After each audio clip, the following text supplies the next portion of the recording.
Yan, magluto tayo ng sinabawan isda guys na gulonggong guys. Yan, oh. May kamatis yan guys. Lagyan natin yung kamatis guys. Yan.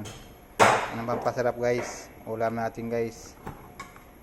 Sinabawan isda. Yan. Ayan guys, so sinabawan na isda guys. Pechay. Ano kayo? Pechay guys, pechay. Yan ang pechay guys dito. Pechay. Pampalasa guys. Ito yung pagkain namin dito guys, isda guys, na may laging may sabaw. Yan. Pampalasa guys. Yan. Ang sarap ang ulam nito guys. Sinababa na may kamatis guys. Maraming kamatis, limited naman pagkain namin dito guys.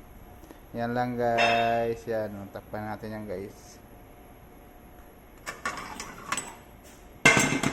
Yan na guys, takpan na natin guys. Yan. Takpan natin. Nalagyan ko ng mushroom guys. Yan, may mushroom yan guys. Oh, yan mushroom guys. Oh, mashallah, mushroom.